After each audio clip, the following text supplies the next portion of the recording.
And welcome! Here we are about to start our second of our caster, our spells videos. This is our level 1 spells video.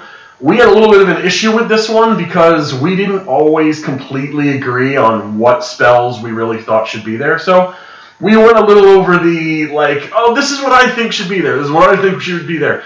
We did have a little bit of a consensus on some stuff, but we'll get into that. We basically have our top 5, and as we did with our other video, we have an honorable mention. This time we're going to start with the honorable mention. Yeah, so the honorable mention is just more of a aggregate of the summon spells. At first level, there's 4 of them: summon animal, summon construct, summon fey, and summon plant/fungus.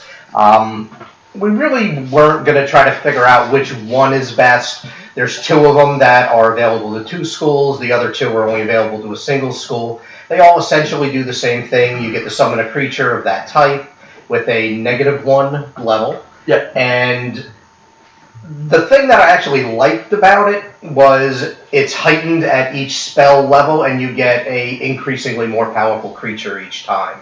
But in picking one of them over the other, we just figured it's a summon spell. Yeah.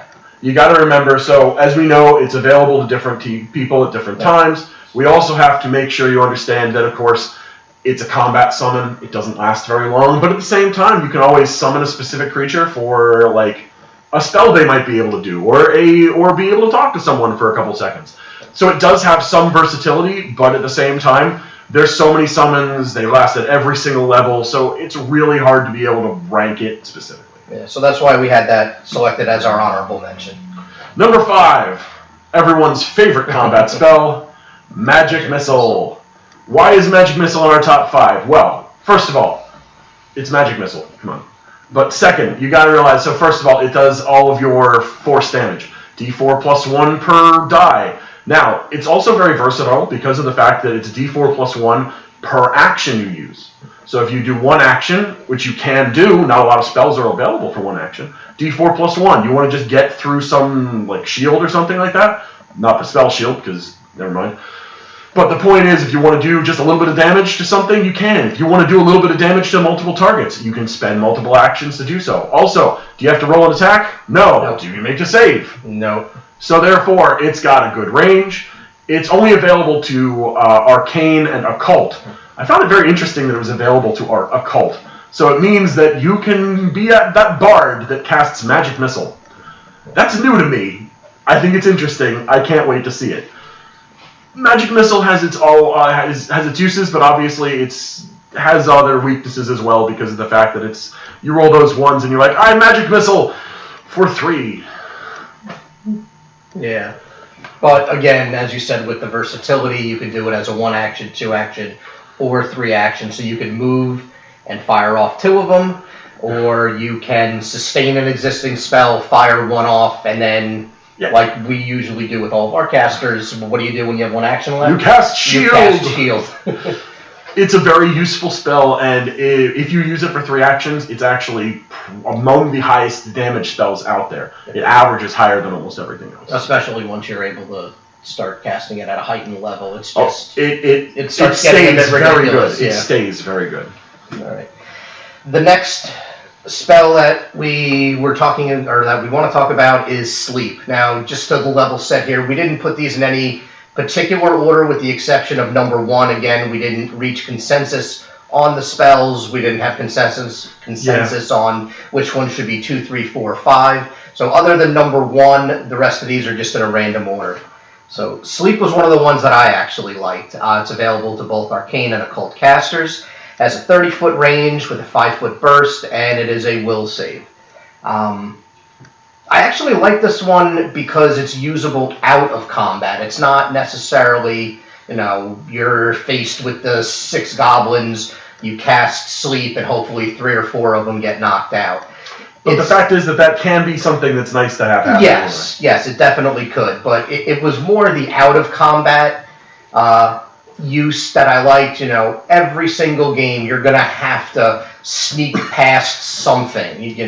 A guard, the guy who's on patrol. Yeah, multiple guards. So the fact that it's a will save, unlike other game systems where it's only able to affect creatures up to a certain hit dice. We're not talking about anything specific there. Yes. So I really like the way that Pathfinder 2 did sleep. On top of that, once you're able to heighten it, I believe it's at fourth. Once it's able to be cast as a fourth level spell, it's really useful against those single targets. If they fail to save, they're not only unconscious, but unlike the non-heightened version, they fall prone, they drop any objects that they might have, and they cannot make the perception check in order to wake up. Which is nice. Yeah. Alright, next in order we have Charm. Everyone loves Charm. Charm is available to Arcane, Occult, and Primal casters. Yeah. Now, I think the reason why I was thinking about this and saying, why is it available to Primal and not Divine? Why isn't it available to Divine? I still don't know, but why is it available to Primal? And then I realized, it doesn't say Charm person. It just says Charm. Maybe you want to charm an animal. Who knows? Anyway, what Charm does, as you would probably expect, it's strictly an out-of-combat spell. It must be used on someone to basically, if they fail, they become friendly to you. And if they really fail, if they critically fail, they can become friendly and they won't do anything offensive to you while the spell is going. The duration, by the way, is base, an hour. So it's strictly out of combat. It's basically to say, I want to make a friend among the enemy camp. I want them to help me follow us around, and then maybe I can convince them to become friends. Because one of the rules about it at the afterwards is they don't necessarily know that they were, horribly cast upon, but they won't be friends with you anymore after the spell is over unless during it you use non-magical means to become friends with them. Which is neat. I like the idea. Charm is, as always, a very useful spell for out-of-combat purposes. There are a lot of people who really like the idea of abusing Charm, using it on merchants and things like that. It's like, you want to give me a good deal. That's not what we're talking about it for, but at the same time, you want to do it that way, you can. Yeah.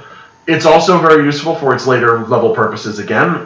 It heightens to be able to last until you rest, until you re-prepare your spells. So it lasts for the rest of the day. And the super high level version says you can charm up to 10 targets. So it becomes Mass Charm, and Mass Charm is nice. I think that's a heightened 7 or heightened 8. It's one of the two. Charm is always a useful spell. The biggest problem we had in general with first level spells is that they are very one-trick pony, and Charm is still a one-trick pony, but it can be a very, very useful trick. Yeah. Especially with a lot of players who, let's be honest, if you're not playing a sorcerer, charisma's a dump stat. Hey.